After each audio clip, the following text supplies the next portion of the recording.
अस्सलाम वालेकुम। I hope you all are doing well. Welcome to my third blog. तो हम लोग जब भी गाड़ी में बैठते हैं, हमारी एक बड़ी अच्छी आदत है कि हम लोग सफ़र की दुआ पढ़ते हैं और साथ साथ मेरी अभी मंजिल पड़ती है और तब तक हमारी गाड़ी में गाने नहीं लगते। आज हमारे चाचों के घर हमारी ईद की दावत थी। तो सफ़र तो इतना खूबसूरत था और मैंने कहा कि मैं लोन वाले कपड़े पहन जाती हूँ क्योंकि सफ़र में गर्मी हो जाती है। लेकिन मेरी ये बहुत बड़ी गलती थी क्योंकि ठंड होती जा रही थी। लेकिन एक बड़ी अच्छी बात थी कि मुझे सफ़र का बड़ा मज़ा आया गर्मी की वजह से। गर्मी की वजह से सारा सफ़र ख़राब हो जाता है, चाहे आप गाड़ी में एसी वगैरह भी लगाओ या जो भी करो।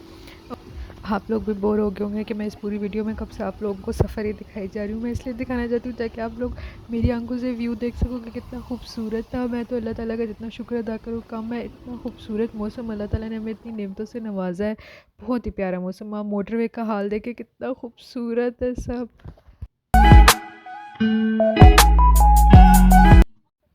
आई डोंट नो मैं गुलाबों को कैसे स्पॉट कर लेती हूँ, लेकिन एक गुलाब, एक डेजीज और एक ट्यूलिप, इन शॉर्ट मुझे सारे के सारे फूल ही बहुत खूबसूरत लगते हैं। कितने प्यारे हैं, शबनम के कतरे इस पे गिरे हुए थे। अब हम मोटरवे क्रॉस करने लगे हैं। हम लोग एम टैग वाली हमारी गाड़ी थी, तो हमारे लिए बड़ा इजी होता है कि बस एम टैग वाले में से आप पास कर दो तो आपके ऑटोमेटिकली इसमें से जितने टैक्सीज हैं वो सारे कट जाते हैं। एक बड़ी ट्रेजेडी हुई मेरे साथ जब हम लोग गए। तो ये हुआ था कि रास्ते में यहाँ पे एक्सीडेंट हुआ था। आप बस इधर का हाल देखें कि इतनी गाड़ियाँ आपस में कोलाइड होके कोई कहीं गिरी हुई थी, कोई कहीं गिरी हुई थी। तो ये मेरे लिए बड़ा ट्रॉमेटाइजिंग था कि मैं शुरू जाते हुए मैं इतना मौसम एंजॉय कर रही थी, मैं इतना सफ़र एंजॉय कर रही थी और आगे सिर्फ धुंध और बारिश की वजह से जो है इतने एक्सीडेंट्स हुए हुए थे। प्लीज़ आप लोग सेफ़ रहा कीजिए। आप अपनी हेडलाइट्स गाड़ी की ऑन रखा करें और अवॉइड किया करें मोटरवे पे जाना। और अगर आपने मोटरवे पे जाना होता है तो प्रिकॉशंस लेके जाया करें। आपकी जान से ज़्यादा कीमती कोई चीज़ नहीं होती।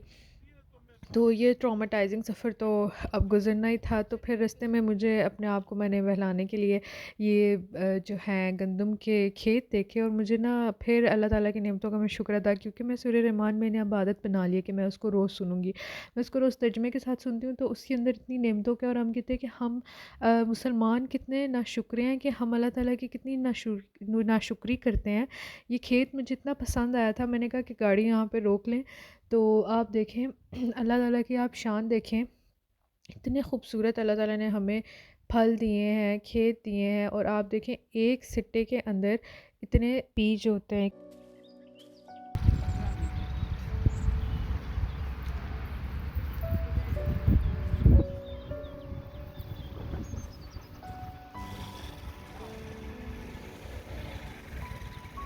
हम लोग ज़िंदगी में काफ़ी दफ़ा मायूस हो जाते हैं। तो जब भी मैं मायूस होती हूँ मैं अपने इर्द गिर्द चीज़ों को देखती हूँ, अल्लाह की बनाई हुई चीज़ों को देखती हूँ और उसमें से मोटिवेशन। अब ये कितनी छोटी सी चीज़ है, एक अनाज के दाने, लेकिन आप देखिए इस दाने को इतनी कवरिंग के साथ अल्लाह ताला ने रखा हुआ है। तो जब अल्लाह ताला एक बीज को इतना कवर कर सकते हैं तो हम लोग क्यों हमेशा अंधेरे को देखते हैं। हम लोगों को भी चाहिए कि हम भी रोशनी को देखें कि हम लोग को तो अल्लाह ताला ने अशरफुल मखलूक़ात बना के भेजा हुआ है।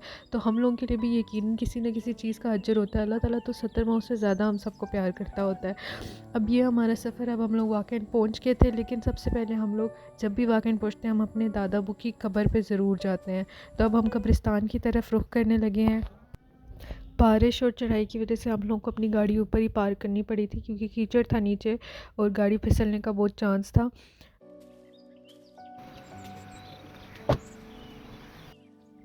ये इस तरह नीचे नीचे जाएं तो कब्रिस्तान आ जाता है। कुछ कब्रें ऊपर भी थी। जब मेरे दादी की डेथ हुई थी 2017 में तो हार्डली यहाँ पे एक या दो कब्रें थी और अब 7 साल के अंदर यहाँ पे कब्रों की कोई जगह ही नहीं है। और ईद वाले दिन तो हम लोग ज़रूर कब्रिस्तान पे जाते हैं और मैं हमेशा अपनी मौत को ये ज़हन में रखती हूँ कि हम लोगों का भी यही आखिरी एंड होगा। मैं कोशिश करती हूँ कि मेरी तरफ से अल्लाह की मखलूक को कोई तकलीफ़ ना पहुँचे। जब इंसान चला जाता है तब उसकी कदर आती है। तो क्यों ना हम अपने सारे लड़ाई झगड़ों को भुलाकर एक मिलजुल के बैठें, अच्छी अच्छी बातें करें क्योंकि ज़िंदगी का कोई भरोसा नहीं होता। तो आप लोग भी जो ज़िंदा लोग हैं उनकी कदर करें, बजाय लड़ाई झगड़ों के एक आपस में दुख सुख बांटें और मोहब्बत से रहा करें। वीडियो तो बहुत लंबी होती जा रही है तो मेरे ख्याल से अब मुझे पार्ट 2 करना पड़ेगा। वैसे हम लोग अपनी दादों के घर पहुंच चुके हैं। पार्ट 2 में मैं आपको बताऊंगी कि हम लोगों ने वहाँ पे क्या क्या खाया और हम उसके बाद सनअती नुमाइश पे गए थे, जिसके मैं बचपन में जाती थी, मेरे बाबा लेके जाते थे। तो अब मैं आपको बताऊंगी कि मैंने बड़े होकर उसमें क्या क्या नई चीज़ें देखी। उम्मीद करती हूँ आपको मेरी वीडियो पसंद आई होगी। अपना और अपने घर वालों का बहुत ख्याल रखिएगा। अल्लाह हाफ़िज़।